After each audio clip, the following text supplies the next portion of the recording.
GHQ को आपके number और वोट की जरूरत नहीं है। पार्लियामेंट हाउस वाला अपना घर भेज देगा आपके वोट के लिए, चाहे वो इमरान खान होता, चाहे वो नवाज शरीफ या जरदारी या कोई भी होता। उसको अगर मसाजिद प्रेशर कर देती, इन लोगों ने हंसते हुए ये सारा का सारा मामला करना था। मुझे पता है आपके जहन में आएगा कि सर मस्जिद का पार्लियामेंट हाउस से क्या ताल्लुक है। अभी बताता हूं, फिक्र नहीं करें, मैं फलस्तीन के लिए आया हूं इधर। Palestine is the death of our morality. फलस्तीन वो फुरकान है जिसने बता दिया है कि सही जो भी था, जो भी सही है उसको छोड़ो, आप सब लोग गलत हैं, ये आज डिटरमिन हो गया।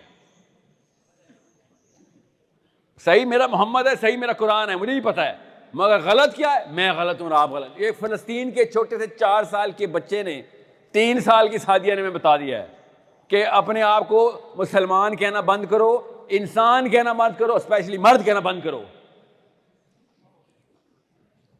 ये 3-3 साल की बच्चियों ने बगैर बोले बता दिया हुआ है।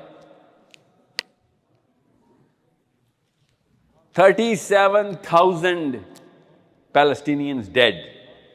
37,000। जरा सोचें, 37,000 बंदा मारा गया और कल अल्लाह ना करे और शहीद होंगे।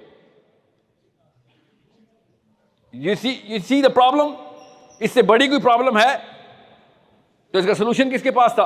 इसका सलूशन आपके पास था, मेरे पास था, कि हमारे पास मोर देन 250,000 मस्जिद फंक्शनल हैं अल्हम्दुलिल्लाह। मसाजिद, उन मसाजिद को आपस में एक डोरी में बांध के पार्लियामेंट हाउस को फोर्स करके आर्मी भिजवानी थी। यह सलूशन है।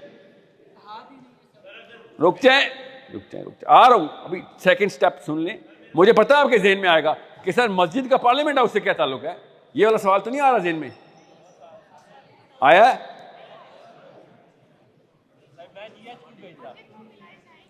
मौलवी साहब जीएचक्यू जब जाएंगे तो उससे कुछ नहीं होने वाला। एनआरसी कहते हैं इसको।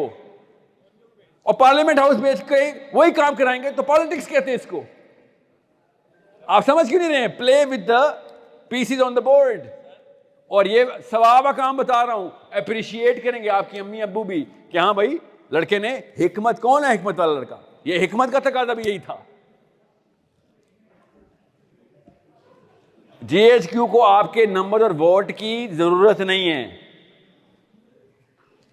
पार्लियामेंट हाउस वाला अपना घर भेज देगा आपके वोट के लिए। समझ रहे? यू नीड टू सी, चाहे वो इमरान खान होता, चाहे वो नवाज शरीफ या जरदारी या कोई भी होता, उसको अगर मसाजिद प्रेशर कर देती, इन लोगों ने हंसते हुए ये सारा का सारा मामला करना था। ये 2 स्टेप प्रोसेस हो नहीं रहा।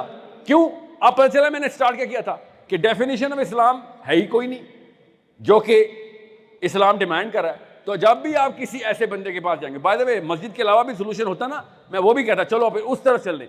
इतनी तादाद में कोई और बिल्डिंग, फंक्शनल बिल्डिंग है ही कोई नहीं पाकिस्तान में।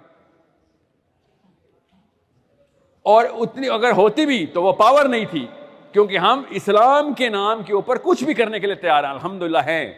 उनको इस बात से डर लगता है कि ये तो मर जाएंगे, इनको तो टेंशन ही कोई नहीं है। तो जिस बंदे को मौत का डर ना हो, क्योंकि इस्लाम पे तो नहीं हमें कोई कॉम्प्रोमाइज ना, इस्लाम पे हम कॉम्प्रोमाइज नहीं करते। अगर हमें ये बड़े असली वाला इस्लाम दिखा दे तो हम फिर भी वही थे, हम उस पर भी ना कॉम्प्रोमाइज करते। इस वक्त कॉम्प्रोमाइज की लाइन इतनी बड़ी कर दी इन्होंने कि आम बंदा लड़का अपनी एनर्जी देता ही नहीं है कि क्या पता ये असल में ये काम करने वाला है भी कि नहीं। ये सूट पहन के आगे इसको पता है, या वो 70 साल जिसने इस्लाम को दिए मेरे अकाबरीन, उनको पता है। समझ रहे? ये कंफ्यूजन में मस्जिद मोबिलाइज नहीं हो रही। मैं इसलिए कहा है सादिया से पूछो, फलस्तीन से पूछो, वो बताएंगे, मैं कैसे बताऊंगा आपको। अंदर आपको खुद ही पता चल जाएगा क्या करना चाहिए था। हमें फौरी जलगार चाहिए थी, फौरी। और फौरी जलगार के लिए जो रास्ते में 2 रुकावटें हैं ना, ये कि आर्मी क्यों नहीं जा रही, पार्लियामेंट हाउस क्यों नहीं मोबिलाइज होकर बिल पास करवा रहा। सोचें,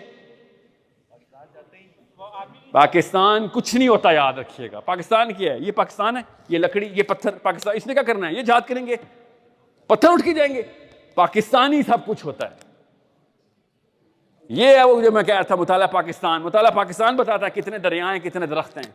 इस्लाम बताता है कितने इंसान हैं, कितने मुसलमान हैं। वो इस्लामियात में लिख देता ना कि हमने ये इसलिए पाकिस्तान बनाया है, तो हम हर वक्त एक्टिवेट रहते। पता था इनको, काके नहीं है, इन्होंने जान के नहीं लिखवाया, क्योंकि उसे इनको भी काम में लगना पड़ना था। तो अपनी अपनी मस्जिद का एक्सेस तो हमारे पास है। और दुनिया में सबसे आसान बंदा पता कौन है? वो उस मस्जिद का खतीब। सबसे वीक बंदा कौन है? उस मस्जिद का खतीब। और वो आपको बुली कर गया। यूईटी की डिग्री आपके पास, बुली वो कर गया आपको। यूईटी की डिग्री, एजुकेशन, एज, यूथ, एक्सुपरेंस आपके पास, और वो बंदा आपको दोज़ख में पहुंचा गया।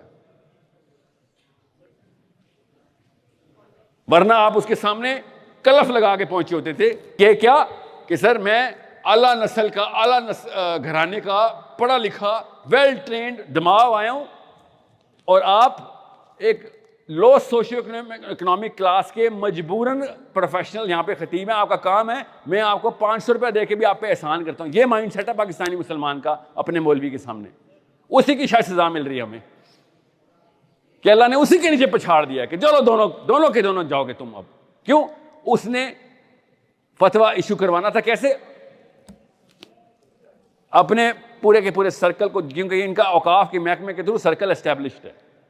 ये सारी मसाजिद आपस में कनेक्टेड हैं, और अल्लाह करे कनेक्टेड ही रहे। ये तो स्ट्रेंथ थी हमारी, हमने उसको यूज नहीं किया। सोचें जरा, हमने अपने मेन, हम गहुटा के अंदर न्यूक्लियर पावर नहीं हुए थे, हम मस्जिद के अंदर न्यूक्लियर पावर हुए थे।